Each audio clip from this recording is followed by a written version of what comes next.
जैसे शमी वृक्ष के तने से टिककर ना पहचानने में पहचानते हुए विदुर ने धर्मराज को निर्निमेष देखा था अंतिम बार, और उनमें से उनका आलोक धीरे धीरे आगे बढ़कर मिल गया था युधिष्ठिर में। सिर झुकाए निराश लौटते हैं हम कि सत्य अंत तक हमसे कुछ नहीं बोला। हाँ, हमने उसके आकार से निकलता हुआ वह प्रकाश पुंज देखा था, हम तक आता हुआ, वह हम में विलीन हुआ या हमसे होता हुआ आगे बढ़ गया। हम कह नहीं सकते, ना तो इससे हम में कोई स्फुरण हुआ और ना ही कोई ज्वर, किंतु शेष सारे जीवन हम सोचते रह जाते हैं, कैसे जाने कि सत्य का वह प्रतिबिंब हम में समाया या नहीं। हमारी आत्मा में जो कभी कभी दमक उठता है, क्या वह उसी की छुअन है? जैसे विदुर कहना चाहते तो वही बता सकते थे। सोचा होगा माथे के साथ अपना मुकुट नीचा किए युधिष्ठिर ने खांडवप्रस्थ से इंद्रप्रस्थ लौटते हुए। विदुर और युधिष्ठिर से संबंधित ये प्रसंग एक बार फिर से दोहरा लेते हैं ताकि कविता का ये अंश समझने में भी सरलता हो। प्रसंग जिसमें विदुर जो है वो महाभारत का युद्ध समाप्त होने के बाद सभी सच जानने के बावजूद भी पांडवों का साथ ना देने के वजह से उसका प्रायश्चित करने के लिए वो वनों में चले जाते हैं, और वहाँ पर जब देखते हैं कि युधिष्ठिर उनको ढूंढते हुए चले आए हैं तो वो उनसे दूर भागते हुए नजर आते हैं। और इस तरीके से जब वो देखते हैं कि युधिष्ठिर उनको पाना चाहते हैं और किसी कीमत पर उनके पीछे जंगलों में आना नहीं छोड़ रहे, तो एक बार कुछ सोचकर वो शमी के वृक्ष के नीचे खड़े हो जाते हैं और धर्मराज को आखिरी बार देखते हैं। और उसके बावजूद भी वो कुछ नहीं बोलते, लेकिन वो वहीं पर अपने प्राण त्याग देते हैं और उनकी आत्मा उनके शरीर से निकलकर धर्मराज में समा जाती है। और धर्मराज यानी युधिष्ठिर जो हैं वो ईश्वर का ही स्वरूप थे, और जो विदुर थे वो धर्मराज के स्वरूप थे जिन्होंने दूसरा रूप लेकर जन्म लिया था। तो जो युधिष्ठिर हैं सभी जानते हैं, उनको धर्मराज के नाम से जाना जाता है, धर्म का पालन करने वाले, सच का पालन करने वाले, और विदुर भी वही थे। आखिर में सच जो है सच को मिल जाता है, उसकी अंतरात्मा को मिल जाता है जब विदुर अपने प्राण त्याग कर अपनी आत्मा को युधिष्ठिर के शरीर में समाहित कर लेते हैं।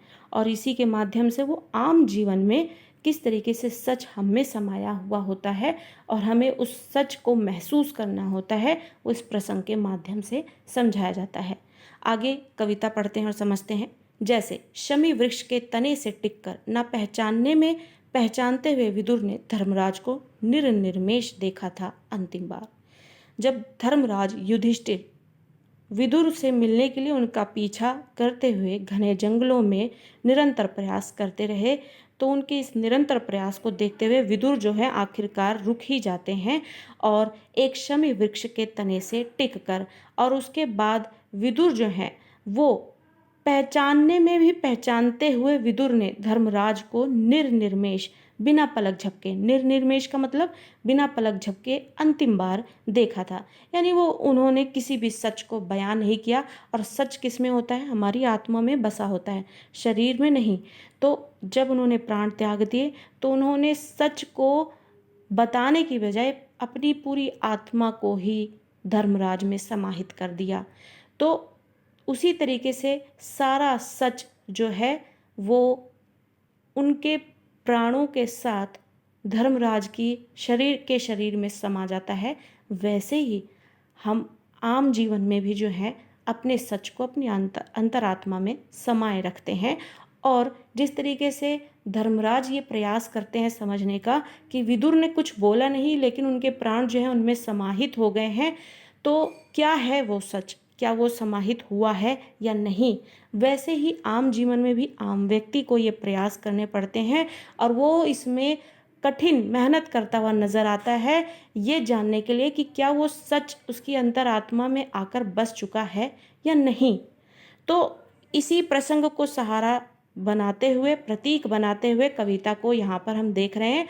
और विदुर रुक जाते हैं शमी वृक्ष से, उसके तने से टिककर धर्मराज को देखते हैं और अपने आत्मा को उनमें समाहित कर देते हैं, और उनमें से उनका आलोक धीरे धीरे आगे बढ़कर, आलोक यानी उनके प्राण तत्व जो है, उनके प्राण आलोक के रूप में, आलोक यानी रोशनी, हमारी आत्मा जो है एक रोशनी का पुंज ही तो है, तो वो आलोक के रूप में निकलकर धर्मराज के शरीर में समा जाता है।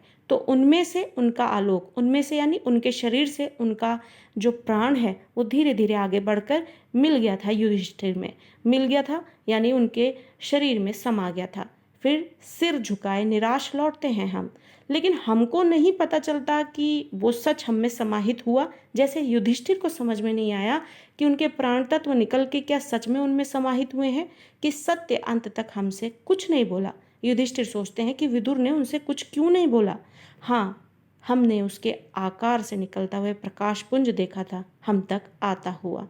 युधिष्ठिर ने ये तो देखा कि उनके शरीर से निकलता हुआ प्रकाश पुंज उनके अंदर आकर समाहित तो हो गया है, लेकिन वो आत्मा अपने साथ कितने सारे सच लेकर उनमें ही समाहित हो गया, जिसके लिए अभी भी उनके अंदर ये प्रश्न उठता है कि वो सच क्या था, जिसे जानने के लिए वो विदुर के पास आए थे। तो वो आम व्यक्ति के समान ही ऐसा ही प्रयास कर रहे हैं, मेहनत कर रहे हैं, कठिन प्रयास कर रहे हैं उसको पहचानने का। वह हम में विलीन हुआ, विलीन मतलब मिलना, तो वह हम में विलीन हुआ, ये हमसे होता हुआ आगे बढ़ गया।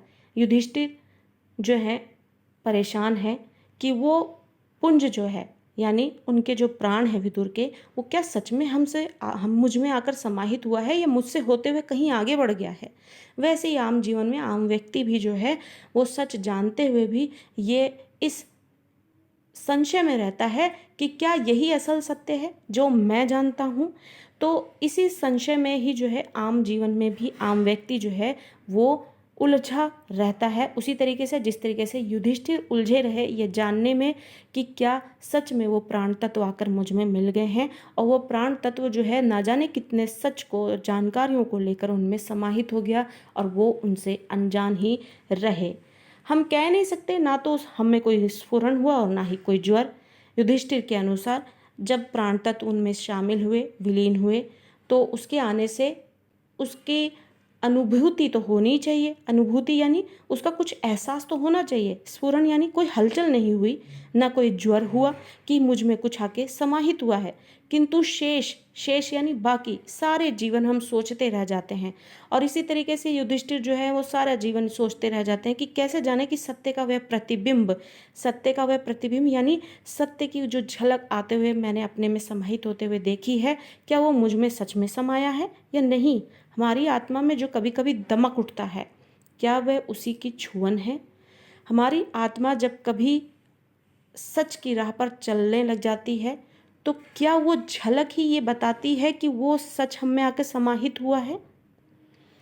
इसी चीज को सोचते हुए युधिष्ठिर परेशान है कि क्या जिस सच को मैं महसूस कर रहा हूँ, क्या वही प्रतिबिंब मुझ में आके समा चुका है जिसको मैं महसूस कर रहा हूँ हल्का हल्का, या फिर कभी कभी जब उसकी दमक यानी चमक, यानी जिस तरीके से आम जीवन में आप किसी सच को जानते हैं और एक दिन आप किसी भी आप प्रसंग को ले सकते हैं, किसी भी तरीके की जो है घटना हो जाए, आप उस सच को जानते हैं लेकिन डरते हैं कि किस तरीके से जो है आप परिस्थितियों में फंस ना जाएं। लोग अपने आप को बचाते फिरते हैं सच जानने के बावजूद भी, लेकिन आपकी आत्मा जो है, आपकी अंतरात्मा आपको इस चीज़ की गवाही नहीं देती है कि आप गलत राह पे चलें या फिर चुप रहें, और आपको सच बताने के लिए आग्रह करती है, आपको आगे ले जाने का प्रयास करती है ताकि आप सच बताकर किसी का जीवन संवार सकें। तो यही दमक होती है जो आपकी अंतरात्मा आप में वो लाती है, आपको बताती है कि आपको सच का साथ देना चाहिए, मानवता दिखानी चाहिए, और यही जीवन है। विदुर कहना चाहते तो वहीं बता सकते थे। सोचा होगा माथे के साथ अपना मुकुट नीचा किए युधिष्ठिर ने। कवि कहते हैं कि युधिष्ठिर ने भी अपने माथे से अपना मुकुट नीचे करते हुए सोचा होगा कि विदुर सामने से कुछ कह देते, सामने से जो बताना चाहते थे बता देते। पता नहीं क्यों नहीं बताया, लेकिन अपने प्राण तत्वों के साथ सभी सारे सच अगर विदुर बोल कर सच बताते तो शायद कुछ रह जाता बताने को, लेकिन वो अपने पूरे प्राण तत्वों के साथ ही उनमें समाहित हो गए। इस चीज़ से युधिष्ठिर अनजान है। एक बड़ी बात है, कवि बता रहे हैं, खांडवप्रस्थ से इंद्रप्रस्थ को लौटते हुए, यानी अपने महल को खांडवप्रस्थ यानी वन से इंद्रप्रस्थ की ओर यानी अपने महल की ओर लौटते हुए युधिष्ठिर ऐसा सोचते हैं। तो कविता का जो विषय है बहुत गहरा है, बहुत बड़ा विचार है। कवि यहाँ पे प्रस्तुत करते हैं कि किस तरीके से विदुर उनसे दूर भागते हैं। उन्हें आत्मग्लानि होती है कि क्यों उन्होंने पांडवों का साथ नहीं दिया। सब कुछ जानते हुए भी अगर वो गलत के खिलाफ आवाज़ उठा देते तो शायद महाभारत का युद्ध भी ना होता। लेकिन ये सब ईश्वर द्वारा रचित था और ऐसा ही होना था। और विदुर जो है वो भी अपने भाग्य के हिसाब से धर्मराज के एक स्वरूप होने के बावजूद भी, धृतराष्ट्र और पांडु के बड़े भाई होने के बावजूद भी वो जगह नहीं पा सके जो उन्हें मिलनी चाहिए थी, क्योंकि वो एक दासी पुत्र थे। तो इसी वजह से विदुर जो है प्रधानमंत्री के पद पर आसीन रहे और सभी सच से वाकिफ थे। उनमें यह शक्ति थी कि वो आगे आने वाले समय में क्या होने वाला है हर चीज़ की जानकारी थी। इसी के लिए उन्हें यह आत्मग्लानि थी कि सच को जानते हुए भी वो युधिष्ठिर से दूर रहे, और इसी के लिए उस आत्मग्लानि में वो उनसे दूर भागते रहे। और एक न एक दिन लेकिन फिर भी वो ठहर जाते हैं और फिर आखिर में वो प्राण त्याग कर युधिष्ठिर में ही समा जाते हैं। विदुर जो कि उन्हीं का ही स्वरूप थे, यानी सत्य को आज सत्य की पहचान हो गई। कहने का अर्थ ये है इस कविता के माध्यम से जो कवि कहना चाहते हैं। विदुर, जैसा कि हमने बताया कि धर्मराज युधिष्ठिर के ही स्वरूप थे, उन्होंने विदुर का रूप लेकर जन्म लिया। और धर्मराज तो युधिष्ठिर तो अपना जीवन जी ही रहे थे। तो जब वो उनमें समा जाते हैं, अपने प्राणों को उनमें समा देते हैं, तो सच जो है सच को पहचान कर उसमें ही समा जाता है। वैसे ही आम जीवन में भी सच जो है व्यक्ति को जब मिल जाता है तो वो असल जो उसका व्यवहार है, जो व्यक्ति है, वो उभर कर सामने आता है जब वो सच को पाने के लिए मेहनत करके और एक दिन सच को पाकर अपने असल रूप में एक व्यक्ति सामने आता है।